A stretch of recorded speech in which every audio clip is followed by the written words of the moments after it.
Look, I'm going to be honest. The backlash around Insomniac's Wolverine didn't surprise me. Not because the game looks bad, not because people are hating in bad faith, but because Sony has spent every ounce of goodwill it had this year. When you burn your audience over and over, eventually they stop giving you the benefit of the doubt, and that's exactly what we're seeing with Wolverine. Let's talk about the actual gameplay first, because from what we've seen, it doesn't look bad. It looks like a good time. It looks like a solid, polished, AAA action game. The kind of thing Insomniac is known for. Is it a 10 out of 10?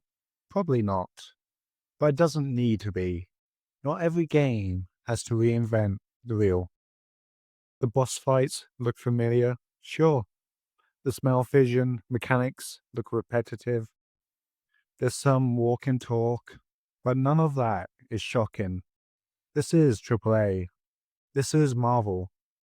This is a studio working under massive pressure and massive expectations. Familiarity isn't a crime, it's a survival tactic. And that's the part people forget. Insomniac has carried the PlayStation 5 era. Spider Man basically is the PlayStation 5. Ratchet and Clank, Spider Man 2, all delivered under tight timelines. They're a good team, but they're shackled by the realities of modern AAA, ballooning budgets, Marvel oversight, and Sony's demand for constant output. People are acting like Insomniac suddenly forgot how to make games.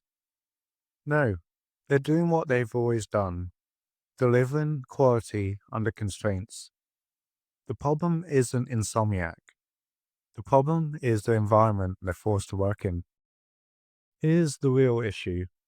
Players aren't reacting to Wolverine. They're reacting to Sony. This year alone, Sony has pushed live service projects nobody asked for, cancelled PC offerings people did ask for, announced plans to end physical discs, raised prices, and stayed completely tone deaf through all of it. Every decision feels like it's designed to squeeze the audience instead of serve it. So when Wolverine shows anything even slightly familiar, people jump straight to generic, uninspired, mid. Not because the game is bad, but because Sony has burned their trust so badly that players are predisposed to be critical. This backlash is cumulative. It's not about one trailer, it's about a year of decisions that made players feel ignored. And here's where I land on all of this.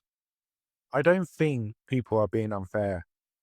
I don't think this is hate campaigns or algorithms. I think this is what happens when a company stops listening. People aren't mad at Wolverine, they're mad at PlayStation. And the only way players can make Sony pay attention is by hitting the bottom line. That's the unfortunate reality. It's not fair to the developers, but it's the only language corporations understand. I'm a skeptical gamer. I'm not looking at Wolverine and thinking, this game is doomed. I'm looking at Sony and thinking, you did this to yourself. I want Sony to listen. I want Insomniac to get a chance to breathe. I want Wolverine to do well because the team deserves that. But right now, it feels like Sony is going to double down instead of course correct. And if they keep ignoring their customers, something is going to break. Maybe not today, maybe not with Wolverine, but eventually. And that's why the backlash feels so loud. It's not just noise, it's a warning. Wolverine might still end up great, but the conversation around it, that's about something much bigger than one game. And Sony needs to understand that before it's too late. Thank you, and I hope you all have a great day.